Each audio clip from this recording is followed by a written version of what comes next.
Hola, ¿cómo estás? Antes que nada te doy nuevamente la bienvenida a una nueva clase de nuestro taller de escritura creativa.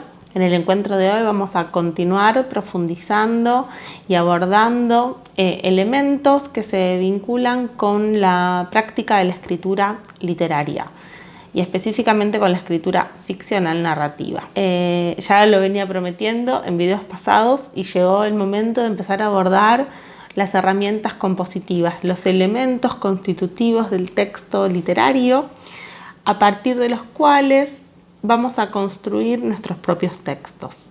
Ya estuvimos trabajando, tratando de conceptualizar, por un lado, qué es la ficción y por otro lado, cuáles son las condiciones generales o las herramientas generales que nos permiten pensar qué es un relato. Y ahora vamos a empezar a meternos a partir de esa idea de algún modo más macro en torno a la escritura narrativa. Vamos a empezar a meternos en los diferentes componentes que componen justamente un texto literario y que nos sirven para pensar con qué herramientas construimos nuestros textos.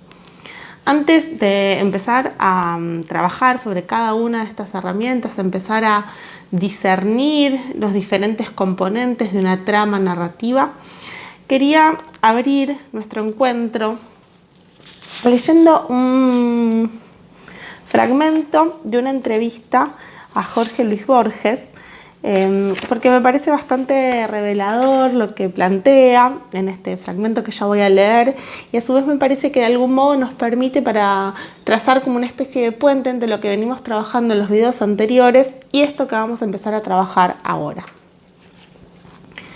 Le preguntan en la entrevista es una entrevista que le hace Jorge Monteleone, que es un crítico literario.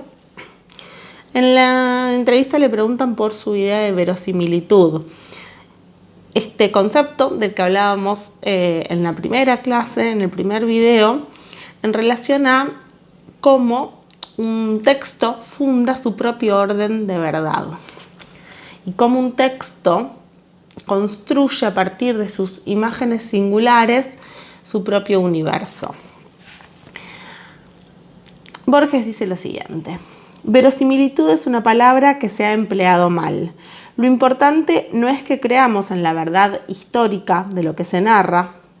En cambio, es necesario que creamos que el autor al escribirlo era fiel a su sueño o creía en ese sueño. Lo que puede arruinar un libro es el hecho de que sintamos que el autor es irresponsable, y eso suele ocurrir. Pero si sentimos que el autor está imaginando lealmente, que está soñando rigurosamente, todo está bien. En cambio, si pensamos que ha puesto algo porque no se le ocurrió otra cosa, que está haciendo trampa, entonces el autor ha fracasado, o mejor dicho, ha fracasado el texto del autor. A mí me parece hermoso este fragmento, en la medida en la que sitúa esta relación entre imaginación y texto literario, cómo vincula la fuerza de la imaginación, la capacidad de arriesgar, como dice él, lealmente, rigurosamente, a plasmar en la construcción de un texto literario eso que él denomina nuestro propio sueño. Hay varios escritores que vinculan la idea de sueño con la idea de literatura o la idea de sueño dirigido, ¿no? Como un gobierno, una construcción consciente de un sueño.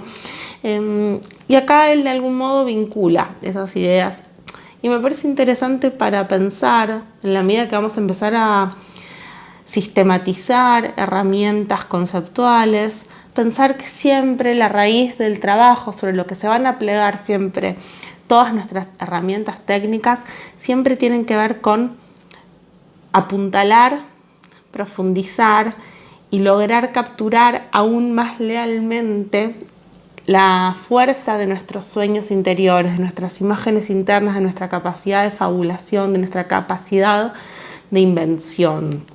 E intentar en ese trabajo de regulación de todos los elementos, en ese trabajo compositivo, la construcción de un rompecabezas perfecto, donde todas las piezas encajan y son necesarias para la formulación de esa imagen total, ¿no? En el caso del rompecabezas. En el caso del texto, la construcción de esa unidad. Dicho esto, y pensando entonces siempre que a donde estamos tratando de hacer resonar nuestras herramientas es a fortalecer eso que proviene de nuestra intuición, de nuestra fuerza más singular, del trazo más singular de nuestras imágenes y del pulso de nuestra escritura, de nuestra propia voz. Sobre eso vamos a empezar ahora sí, a hablar de todos los elementos que componen el texto literario. En alguna de las clases anteriores fuimos bordeando la idea del narrador.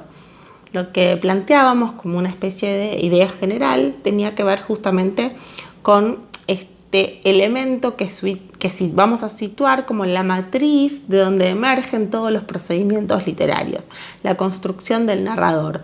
Lo propio de la escritura literaria es que se despliegan historias a través de una voz que las cuenta. Cuando pensamos en la instancia de producción de ese texto, podemos pensar como en dos entidades: el autor, la autora y el narrador. Vamos a separar estas ideas. Cuando pensamos en la idea de autor, pensamos en la persona física, concreta y en última instancia la persona responsable de todas las operaciones que están puestas en juego en la escritura de ese texto, pero que no se confunden o que no remiten al mismo sistema y a los mismos elementos que el narrador.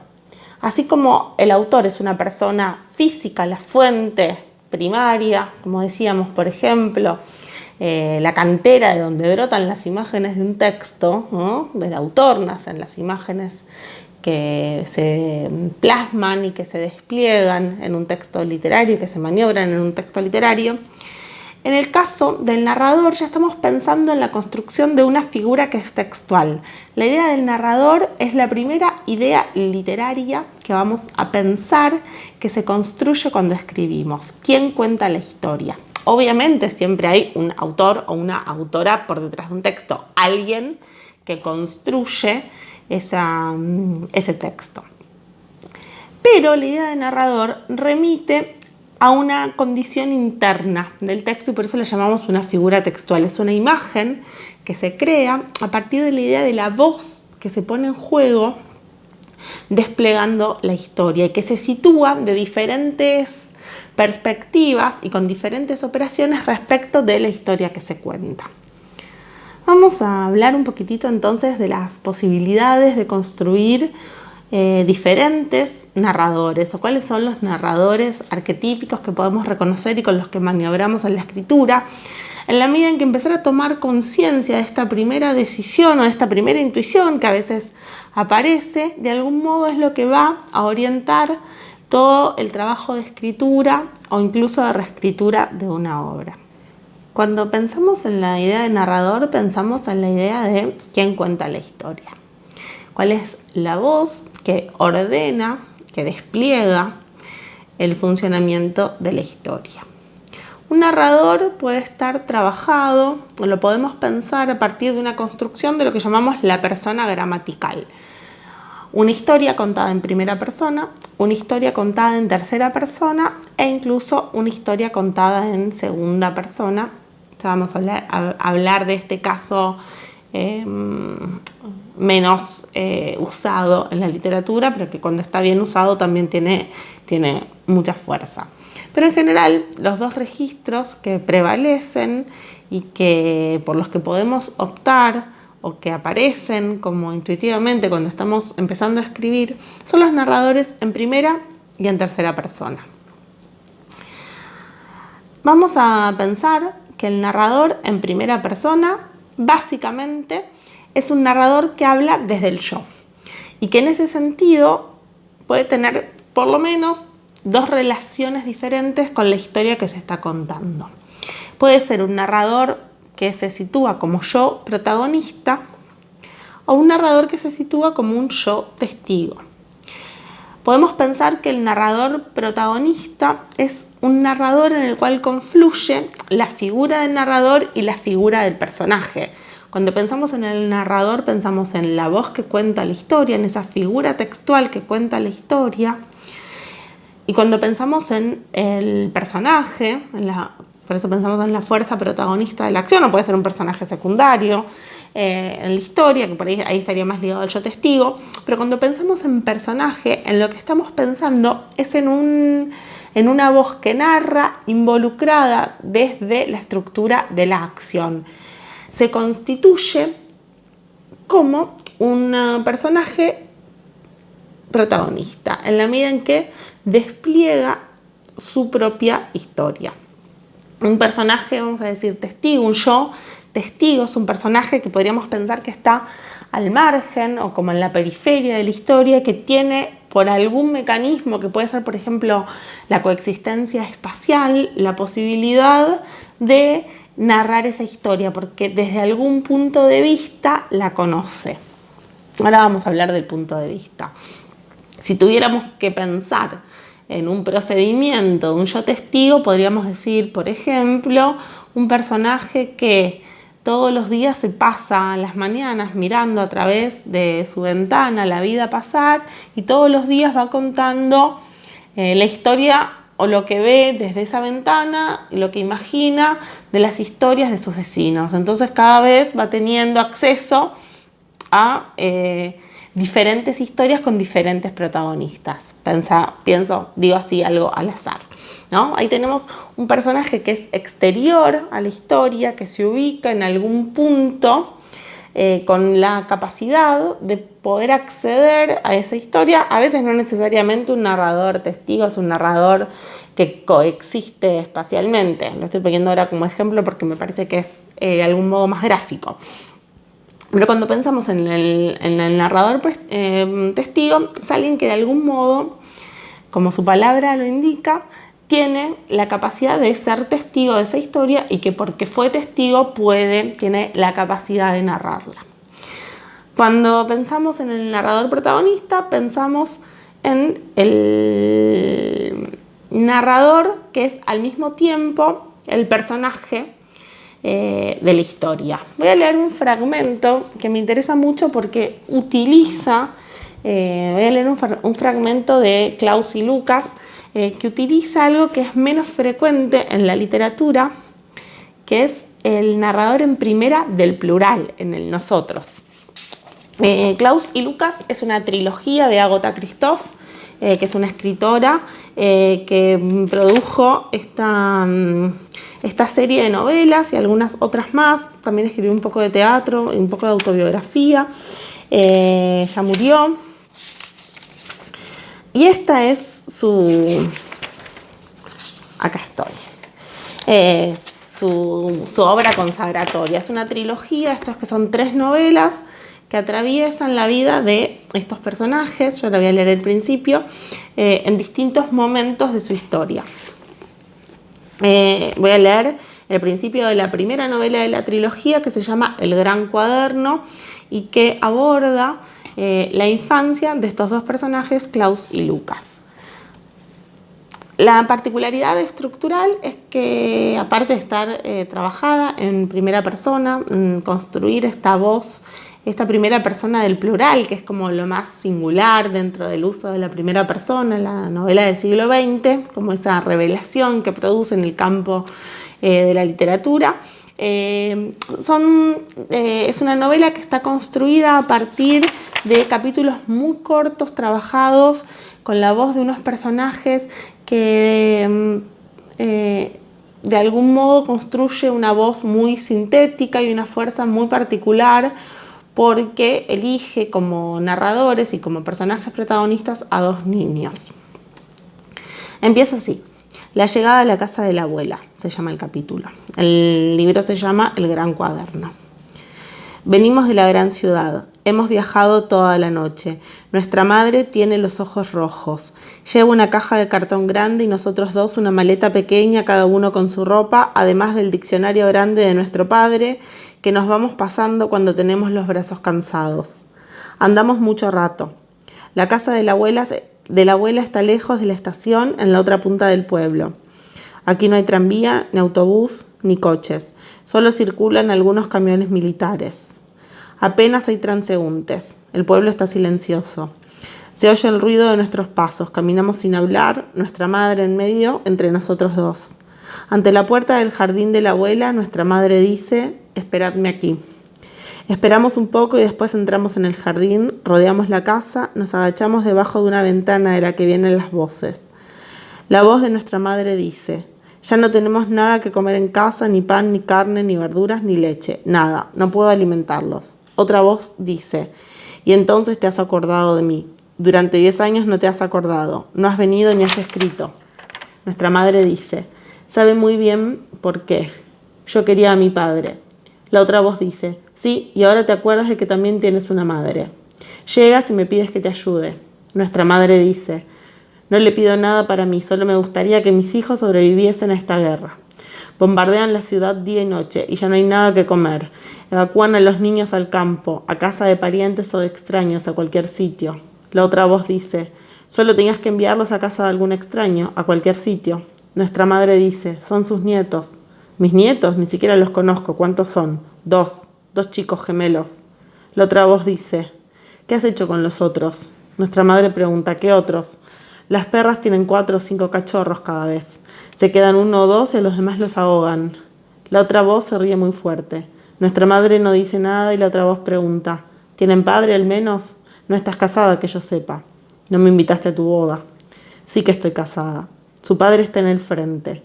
No tengo noticias de él desde hace 6 meses. Entonces ya puedes ponerle una cruz. La otra voz se ríe de nuevo, nuestra madre llora. Volvemos a la puerta del jardín. Nuestra madre sale de la casa con una vieja. Nuestra madre nos dice: esta es vuestra abuela. Os quedaréis con ella un tiempo hasta que acabe la guerra.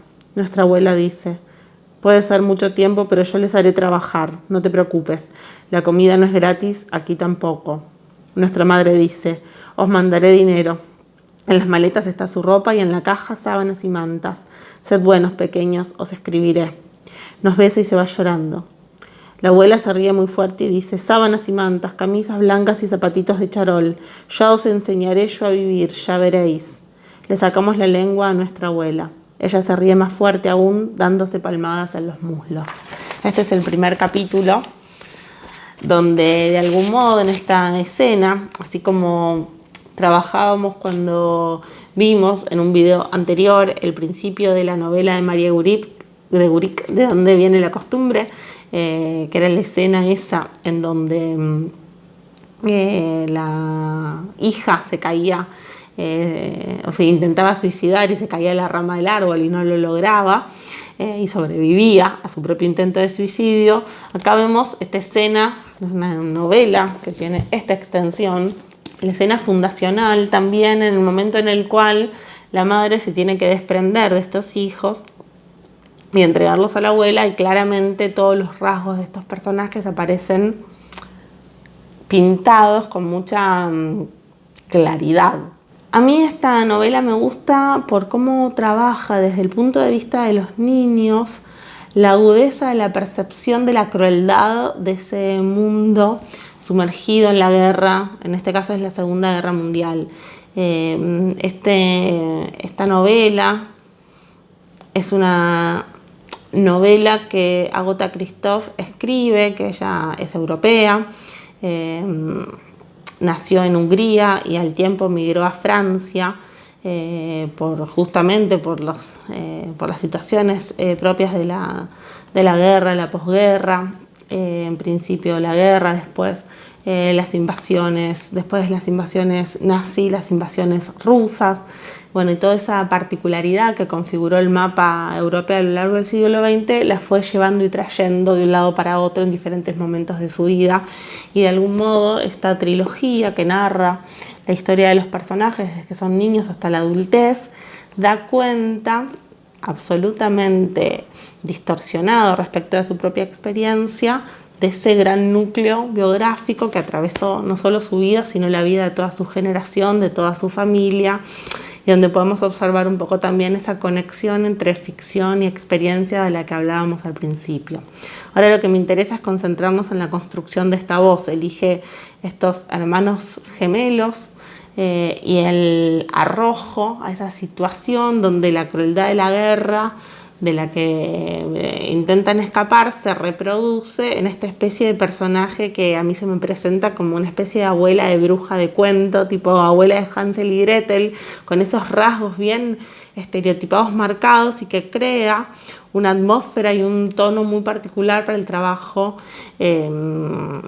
literario con el que se va a desplegar toda la novela. Ya vamos a hablar de tono, de atmósfera, pero me interesa en principio registrar cómo opera acá la voz que narra, la elección de esta primera persona, los niños. Este primer relato tiene particularmente una posición de esos niños que están un poco como protagonistas y como testigos, que hacen circular las voces que escuchan. Llega una voz que dice, llega otra voz que dice, una voz ríe. Todo incluso esa repetición permanente que produce como esa matriz adentro de la estructura del texto, va creando el estilo de estas voces. Así como pensamos como una variante del trabajo con la primera persona, el narrador al yo protagonista, vamos a pensar también o a tratar de analizar la pertinencia del yo testigo, cómo trabaja la voz que llamamos el yo testigo en el despliegue de una historia. Tengo acá un libro de Zambra al que vamos a acudir después también para ver algunos elementos del narrador en tercera. Pero ahora vamos a trabajar sobre un relato que se llama Instituto Nacional. En mis documentos es un libro de Zambra de relatos. Zambra es poeta, es narrador, es novelista, es ensayista, trabaja y recorre muchos géneros en su escritura. Este es su primer libro de cuentos, tiene ya varios años. Dice así: los profesores nos llamaban por el número de lista, por lo que solo conocíamos los nombres de los compañeros más cercanos. Lo digo como disculpa, ni siquiera sé el nombre de mi personaje, pero recuerdo con precisión el 34. En ese tiempo yo era el 45. Gracias al inicial de mi apellido gozaba de una identidad más firme que los demás.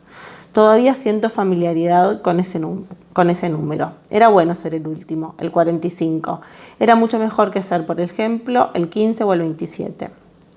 Lo primero que recuerdo del 34 es que a veces comía zanahorias a la hora del recreo. Su madre las pelaba y acomodaba armoniosamente en un pequeño Tupperware que él abría desmontando con cautela las esquinas superiores. Medía la dosis exacta de fuerza como si practicara un arte dificilísimo. Pero más importante que su gusto por las zanahorias era su condición de repitente, el único del curso. Para nosotros repetir de curso era un hecho vergonzante. En nuestras cortas vidas nunca habíamos estado cerca de esa clase de fracasos. Empieza a aparecer acá un juego diferente en la construcción del narrador, el uso de la primera persona, donde empieza a implicarse esta idea del yo testigo a partir de la identificación de un yo, que en este caso aparece como sentado unos bancos más atrás o más adelante, ¿no? Porque acá espacialmente lo que aparece es la posición en la lista alfabética y que tiene acceso a ese que él no recuerda. Empiezan a aparecer operaciones claras, ¿no? en el juego con la voz testigo, que no recuerda el nombre, pero cuya identidad define por un número. El libro está buenísimo y es muy interesante ver, o cuando leemos un libro de cuentos se nos hace bien patente esta idea o esta distinción entre autor y narrador, sobre todo en libros como este de Zambra, en el que realmente hay variaciones tonales y del uso del narrador muy, muy diferentes a lo largo de todo el texto, de cada texto que compone el libro, de cada cuento. Entonces está bueno porque nos permite ver esas variaciones y esas diferenciaciones y la apuesta estética en cada uno de los relatos en relación a la búsqueda, en la construcción de la voz que narra. Hablamos entonces de una primera persona que puede configurarse como primera persona protagonista, primera persona que llamamos del yo testigo. Y ahora vamos a hablar un poquito de la tercera persona, del uso de lo que llamamos el narrador en tercera. ¿Qué es un narrador en tercera? Claramente ahí sí ya aparece un personaje, una voz que narra desde un lugar exterior a la historia, una posición que es exterior, que que tiene algún tipo de implicación o de motivación para contar esa historia. Esa será una pregunta que nos moverá a lo largo de la escritura a descubrir la motivación de ese narrador. Cuando pensamos en el narrador en tercera persona, en general la frase que nos viene como más automáticamente es el narrador omnisciente, que es como esa gran figura que crea la literatura en el siglo XIX, con el realismo del siglo XIX, que es el narrador, que a veces también se llama punto de vista autoral, que conoce todos los aspectos de la historia, todas las conciencias de todos los personajes, que puede estar equidistante de todas las situaciones y que tiene un acceso a la totalidad de la historia y de los personajes o de la conciencia de los personajes. Y por otro lado tenemos las formas que tienen que ver con el narrador en tercera limitado. Un narrador que no por ser tercera persona tiene acceso a la totalidad, que se construye a partir de ciertas restricciones respecto de qué sabe, qué no sabe y hasta dónde puede narrar. Un narrador crea un punto de vista. Podríamos decir que estas posiciones también están vinculadas con el punto de vista, con desde dónde cuenta desde afuera, cuenta desde adentro, de la focalización de un personaje, aún estando en tercera, desde dónde se planta, desde qué punto de vista se planta ese narrador para desplegar la historia. Y esto es muy importante porque nos permite saber o jugar con lo que el narrador sabe, con lo que el narrador sustrae y con lo que el narrador tampoco sabe, con lo que está fuera de campo, no solo que está fuera de campo de la capacidad del narrador de saber, y entonces eso construye un fuera de campo en el texto. Quiero leer ahora otro relato de mis documentos, como les decía hace un ratito, en el cual Zambra trabaja a partir de la construcción de una tercera persona. Y está bueno para ver cómo esta tercera persona va produciendo movimientos casi como si fuera la presencia de una cámara cinematográfica, que va recortando planos y escenas y haciendo avanzar y mover la historia casi como si fuera una película. De hecho, en la teoría como más contemporánea de la narración, a este tipo de narrador se lo llama narrador cámara, que está como un poco pegado a una forma narrativa que conocemos a través del cine, un tipo de pensamiento narrativo que lo podemos reconocer como de la presencia de la cámara. Vida de familia se llama. No hace frío ni calor. Un sol tímido y nítido vence a las nubes y el cielo se ve por momentos verdaderamente limpio, como el celeste de un dibujo. Martín va en el último asiento del micro con los audífonos puestos, moviendo la cabeza como hacen los jóvenes, pero ya no es joven para nada. Tiene 40 años, el pelo más bien largo, un poco rizado y negro, la cara blanquísima. Hay tiempo para seguir describiéndolo. Ahora baja del micro con una mochila y un maletín y camina algunas cuadras buscando una dirección. El trabajo consiste en cuidar al gato, pasar la aspiradora de vez en cuando y regar por las mañanas unas plantas de interior que parecen condenadas a secarse. Voy a salir poco, casi nada, piensa, con un dejo de alegría. A comprar comida para el gato, a comprar comida para mí. También hay un Fiat plateado que debe conducir cada tanto, para que respire, le dijeron. Por lo pronto comparte con la familia, son las 7 de la tarde, partirán muy temprano a las 5:30 am. Acaba la familia en orden alfabético. Bruno, barba escasa, trigueño, alto, fumador de tabaco negro, profesor de literatura. Consuelo, pareja de Bruno, no es su esposa, porque nunca se casaron, pero se comportan como un matrimonio, a veces se comportan peor que un matrimonio. Sofía, la niña. Acaba de pasar la niña corriendo hacia la escalera detrás del gato. No saluda a Martín, no lo mira, es que ahora los niños no saludan y quizás no está mal porque los adultos saludan demasiado. Bruno le explica a Martín algunos detalles del trabajo a la par que discute con Consuelo sobre la forma de organizar una maleta. Después ella se acerca a Martín y con una amabilidad que a él le resulta perturbadora porque no está acostumbrado a la amabilidad, le muestra la cama del gato, la bandeja con arena y un pedazo de género prensado para que estire las garras, aunque ni la cama, ni el baño, ni el juego sirven de mucho porque el gato duerme donde se le da la gana, hace sus cosas en el antejardín y araña todos los sillones. Y sigue el relato que está buenísimo y va entrando como en una zona de distorsión de ese cotidiano a partir de ciertos procedimientos de extrañamiento, con la irrupción de este extraño que irrumpe, contratado en este caso, en una familia casi tipo matrimonio con una niña, con un perro, con un gato, con mascota.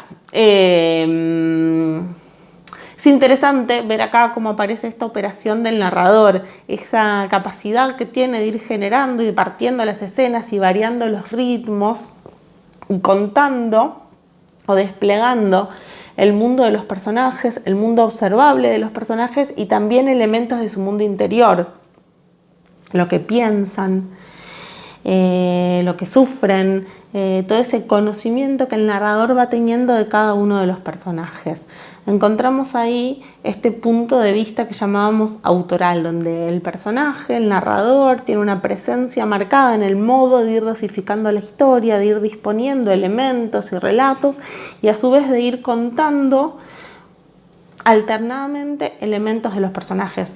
Este relato en particular, después el narrador se queda, la familia sale en ese viaje y es digamos, el narrador se queda, la cámara se queda con el personaje de Martín, habitando y apropiándose de ese espacio, que sería como el movimiento después como de sumersión a qué personaje está, en este caso, siguiendo el narrador. Otro relato podría ir, quizás no tendría sentido que empiece de esta manera, pero haciendo la peripecia, siguiendo la peripecia de la familia de viaje, ¿no? Sería como la cámara que se va con ellos en el auto en vez de la cámara que se queda. Pero bueno, claramente acá hay un personaje, un narrador que está siguiendo el derrotero de este personaje, Martín. Y que de algún modo todos los personajes son subsidiarios a la fuerza de este personaje, de este protagonista.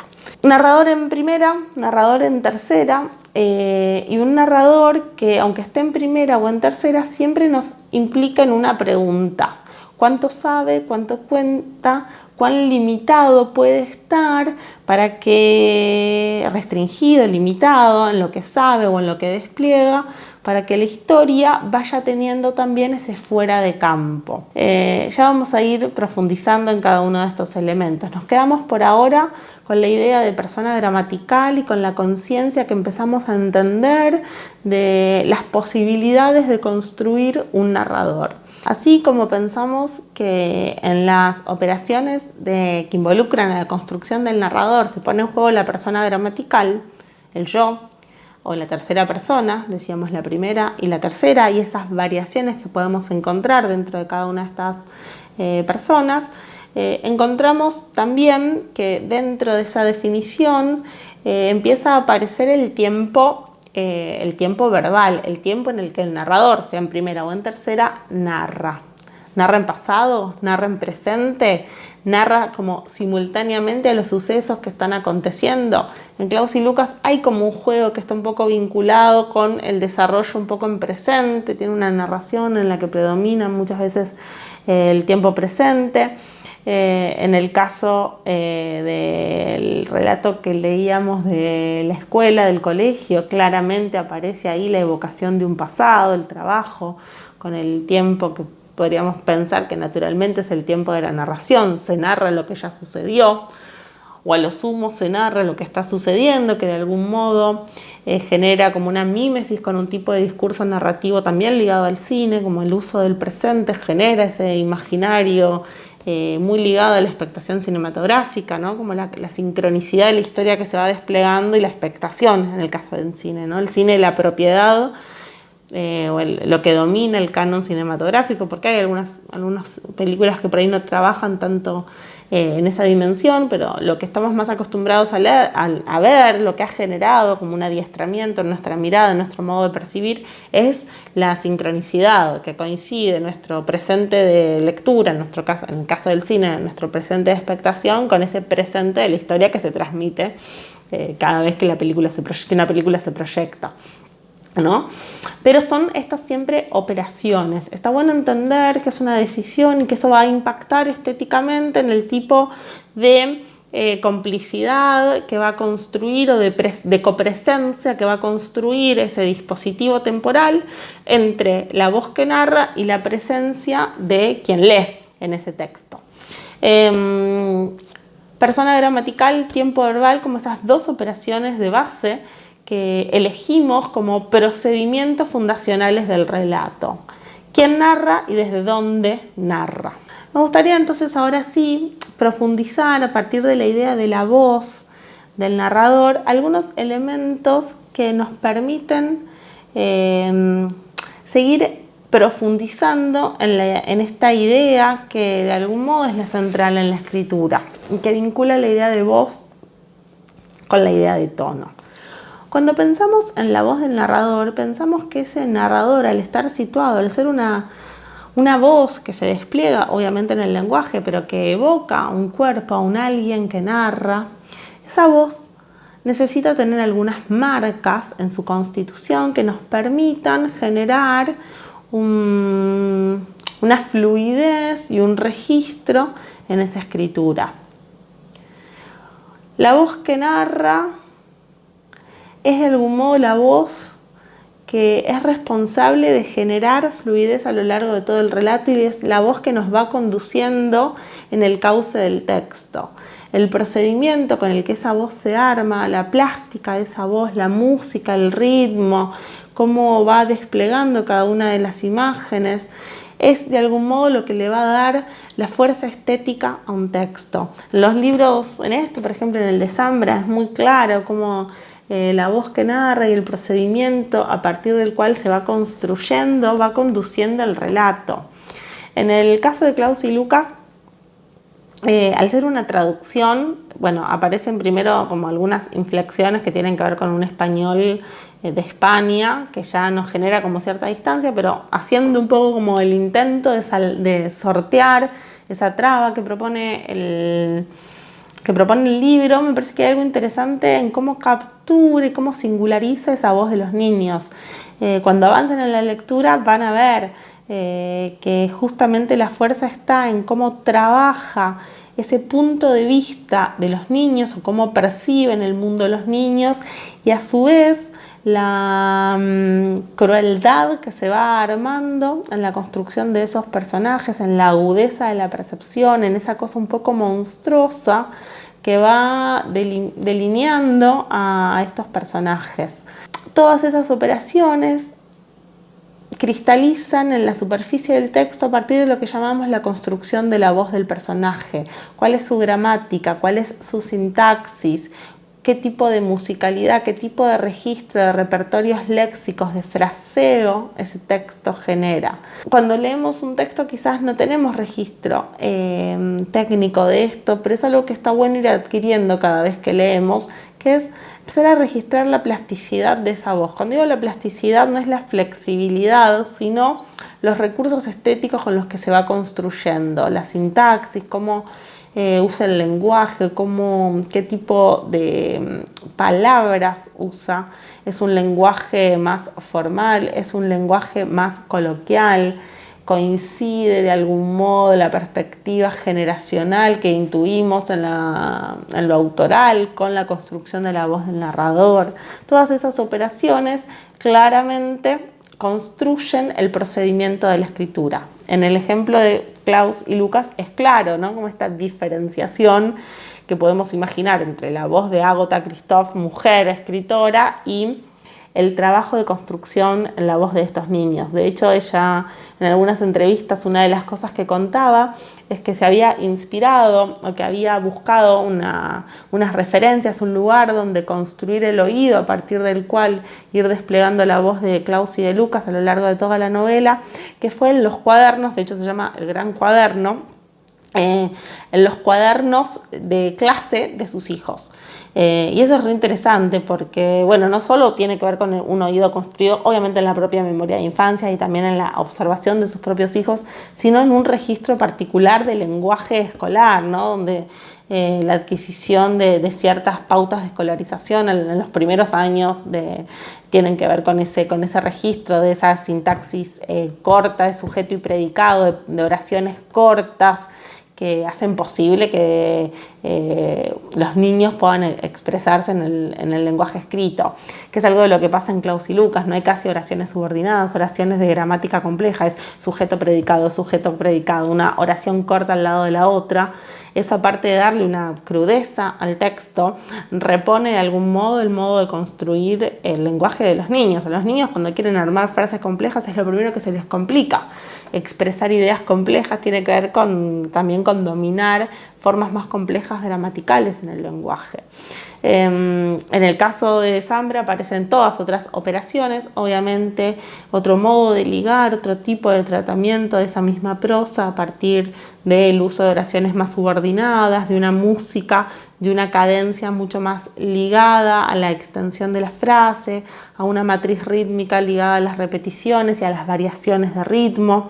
En Vida de Familia es muy interesante cómo aparece también la voz dosificando. Bueno, ya va a haber tiempo para hablar de esto, ahora lo que hay que decir es tal cosa, ¿no? Y va ordenando y haciendo y marcando su presencia en el relato a partir de cómo vemos y se hace evidente en el texto su despliegue como narrador. Todas esas son operaciones que están implicadas en la construcción de la voz. La voz es la lengua que se construye en la narración, es la fabricación de la práctica de la escritura. Esa voz tiene rasgos propios que impactan en el tratamiento del lenguaje y configuran la música y el ritmo del texto. La voz narra desde un tiempo y un espacio que puede ser diferente a la temporalidad de la historia y crea el punto de vista o focalización. La voz trabaja narrando en primera, en segunda o en tercera persona. Muy importante, entonces, retener todos estos elementos que tienen que ver con todo esto que veníamos hablando. No hablé nada de la segunda persona, pero voy a incluirla ahora. La segunda persona a veces aparece asociada a cierta idea de literatura epistolar, donde aparece como un destinatario del texto, la construcción de un tú al que se dirige. De un tú es una forma un poco solemne de decirlo, de un vos, de un interlocutor que podría ser, como funciona en una carta, alguien concreto sobre el cual se despliega la escritura, y la práctica de la lectura de algún modo es como el quiebre de esa situación de intimidad y de proximidad que construye el texto. Esa podría ser una idea en torno a la idea de la segunda persona, pero en realidad es una primera persona, ¿no? Es un yo que habla, o está ahí como en ese juego. Y hay otro caso de la segunda persona, que es un tipo de recurso que a veces se utiliza más en un discurso del tipo publicitario, que es referirse al yo a partir del vos. Es cuando un texto dice, hablando de sí mismo, te levantás y te das cuenta que te olvidaste de poner la pava con agua para tener listo el desayuno. Lo sabés, vas a llegar tarde a trabajar. ¿No? Cuando se produce ese desdoblamiento, produciendo un efecto estético de como separación y de interrogante en torno a quién se refiere. ¿Me habla a mí? ¿Habla de sí mismo? ¿Habla de sí mismo a través de esta objetivación en una segunda persona? Crea ese juego. Es difícil de encontrar, a veces lo hallamos, a veces más en la poesía, pero es un recurso que también existe y que bien usado genera ese juego estético. En la publicidad lo encontramos muchísimo. Vamos a seguir un poquitito con la idea de tono. Así como pensamos que la voz es el soporte de la historia y que crea a partir de su existencia no solo la persona gramatical, sino el punto de vista, el desde dónde, el cuándo esa historia se está contando. Vamos a pensar también que lo decisivo en la construcción de un texto, la construcción de una voz que narra, es la construcción del tono. El tono es una creación literaria impulsada por la actitud emocional hacia el tema o la historia, el modo de contar. El tono es el resultado de la relación emocional entre narrador e historia. El tono es una construcción literaria, diríamos la afinación del texto. Y pegado a esto, ahora vamos a retomar todos estos elementos, voy a ir a esta cita de Piglia, de quien ya hemos hablado en otras clases. La cuestión siempre central para mí es lo que yo llamo el tono, la relación que el narrador establece con lo que está narrando. Si es una relación de distancia, si es de pasión, esa relación del narrador con la historia que narra para mí es la clave del asunto. Cuando el narrador se conecta de una manera emocional particular con la historia, eso define el tono. Y para mí la clave está ahí. Si uno no encuentra ese tono, no está escribiendo, sino redactando.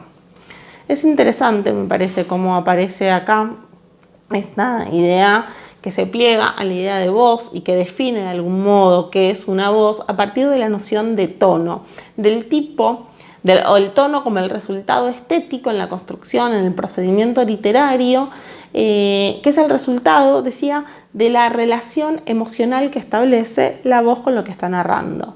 Como claramente aparece acá, una relación de distancia, puede ser un tono que se nos recorte como irónico, un tono que esté vinculado a la nostalgia, puede ser un tono fresco, juvenil, un tono solemne, un tono melancólico, un tono cínico, aires de superioridad, aires de qué, es esa textura que va creando una matriz en el texto, irradiando esas emociones como efecto estético y creando, el tono va creando también posibilidades dentro de la música y del ritmo del texto. Esta sensación de distancia y de frialdad que hace posible que se narre esta extrema crueldad que Agatha Christoph nos muestra del mundo, creo que solo es posible por la construcción del tono, porque mantiene a distancia a partir de lo que elige narrar y lo que sustrae del relato muchos elementos que si no harían insoportable este relato, y mantiene como a resguardo a partir de ese mecanismo de distancia, como de tono aséptico, donde se nombran los hechos sin que las voces que narran sopesen emocionalmente esos elementos del mundo, ¿no? Como la realidad contada como en ese tono de objetividad, de algún modo hace aparecer la crueldad sin que las voces que narran den cuenta de ese padecimiento, ¿no? Esa es una operación, una elección que aparece en la voz plegada a la construcción, esto que decíamos, la voz o el tono que nos permite ver a los niños detrás de la historia, ¿no? Como esas operaciones en conjunto, la evocación de un cuerpo, como la posibilidad de construir una voz, y a su vez la evocación de una relación emocional con lo que se está contando. Y sobre eso pensamos que una voz también es un registro de habla, con qué palabras habla ese personaje. Vuelvo a citar un clásico de estos videos, que es el fragmento de Liliana Hecker de los mandamientos de la escritura, de los consejos de la escritura. No es lo mismo un rostro, tienen música distinta y tienen sentidos distintos y construyen otra voz, un rostro que una cara, que una jeta.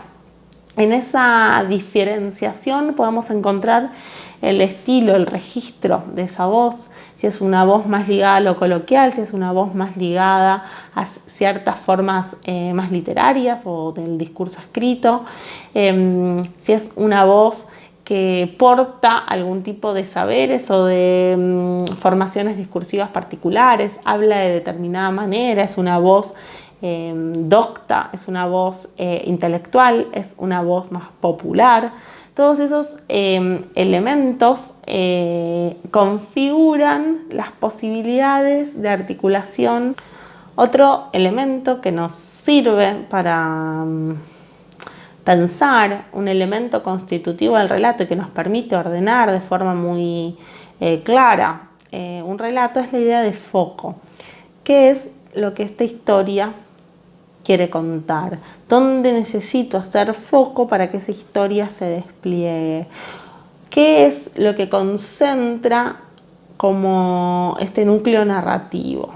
La medida que yo puedo empezar a entender qué es lo que tiene que estar en foco y qué es lo que está fuera de foco en un texto, puedo empezar a administrar y a elegir qué es pertinente para ese texto y qué es necesario y relevante, y qué elementos no son subsidiarios al despliegue de esa trama que va a poner en funcionamiento ese elemento que vamos a llamar el foco.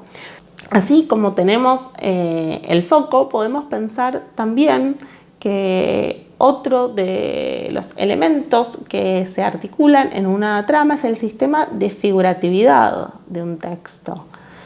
Cuando llamamos figuratividad a un elemento constitutivo del texto, nos estamos refiriendo a algo de lo que en algún momento ya hablamos, que tiene que ver con el sistema de imágenes. ¿Qué tipo de imágenes se ponen en juego en el texto? ¿Qué tipo de imágenes dan cuenta en Klaus y Lucas de los rasgos de los personajes y a su vez iluminan ese mundo de posguerra? ¿Cómo van apareciendo las imágenes a lo largo? Ya en esta primera imagen aparecen los militares, aparecen las imágenes ligadas al hambre, en la voz de los personajes, ¿no? Como la hambruna en las ciudades y por eso esta necesidad de sacar a los chicos de ahí. Cómo aparece la incipiente militarización de las calles. Todos esos elementos son sistemas de figuración, imágenes que nos permiten construir esa totalidad que de algún modo construye el universo de la novela, el universo de la Segunda Guerra Mundial en este caso.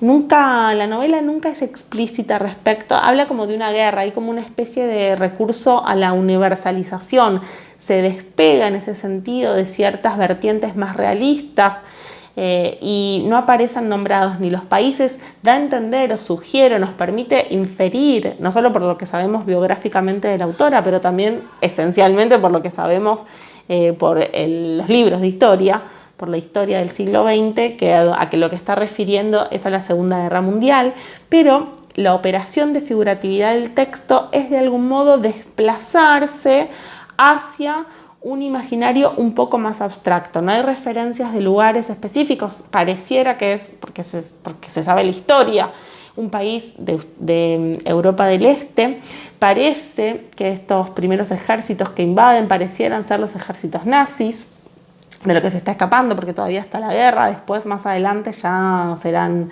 las invasiones rusas ligadas al estalinismo en la tercera novela. Pero por ahora este es el universo que la obra, en este caso la novela, recorta. Qué tipo de figuración y qué tipo de desplazamientos, en este caso, producen respecto del imaginario de la Segunda Guerra. Digo desplazamientos en la medida en que genera como este universo mítico que despega de referentes reales para crear esa realidad mítica ficcional. No quiere decir que si nombrara países que reconocemos como países que estuvieron involucrados como escenarios de la Segunda Guerra, dejaría de ser ficción, pero generaría otro tipo de discurso y otro tipo de impacto estético y otra posición respecto de quien lee, que nos obliga todo el tiempo a abstraer y a armar conexiones con algo que el texto sustrae todo el tiempo, que es qué país, qué continente, qué tiempo, qué momento de la guerra, todos esos elementos que están sugeridos a través del sistema de figuratividad, del sistema de imágenes que se despliega en la construcción de la novela. Llegamos así a poder plantear, en definitiva, ¿qué es el estilo de un texto? Entendiendo que el estilo es el efecto estético que produce la combinación de elementos y herramientas formales del texto, el tipo de sintaxis y el lenguaje, el fraseo, la música, el ritmo, el tono, la figuratividad, el tema, el modo de narrar. El conjunto de herramientas compositivas producen el estilo, que también podemos llamar la poética del texto. Siempre hay ahí como, me parece, un mito que ordena la búsqueda estética de quienes escriben, que tiene que ver con la idea de construir un estilo.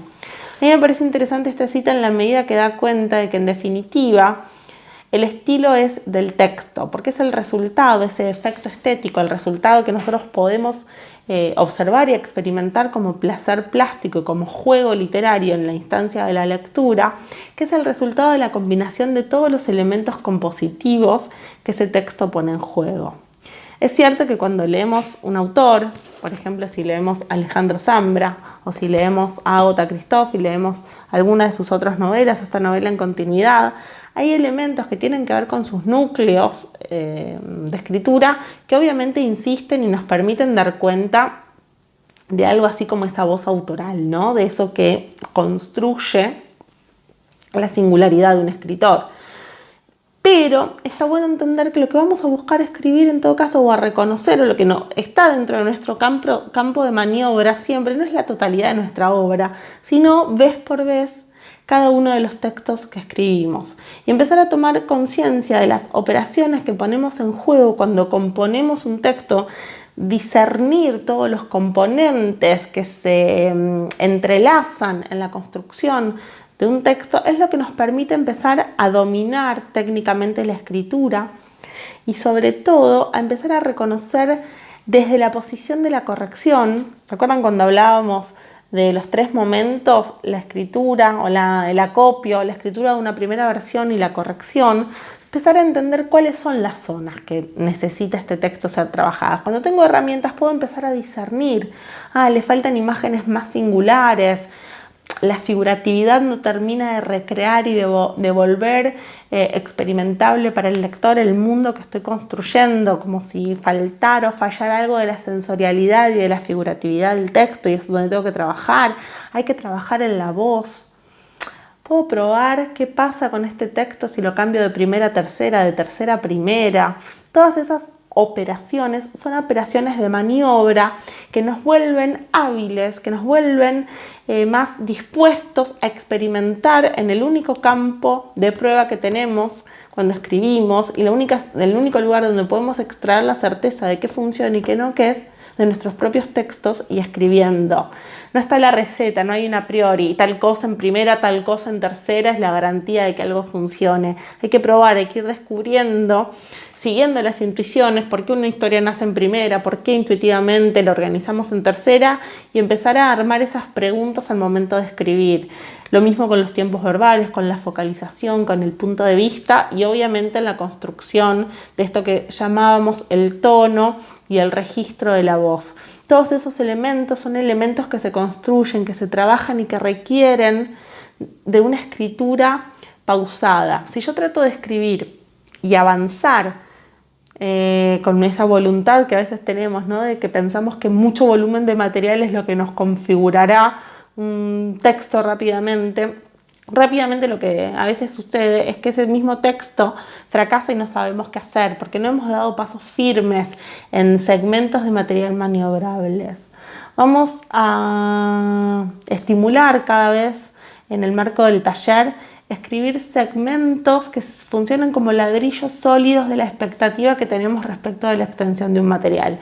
No nos sirve de nada escribir, salvo como acopio, como borbotón, ¿no? como borbotón expresivo, escribir 7 carillas seguidas si no me puse a ordenar primero estos elementos y a analizar y a trabajar pausadamente y sostenidamente en calibrar la voz, en calibrar el tono, en ordenar todos los elementos para que todo funcione como ese mecanismo de relojería, como eso que decía al principio, como esa imagen del rompecabezas donde todas las piezas encajan y todas son necesarias para configurar esa imagen final, esa imagen que conocemos como en el caso de un rompecabezas como la foto, ¿no?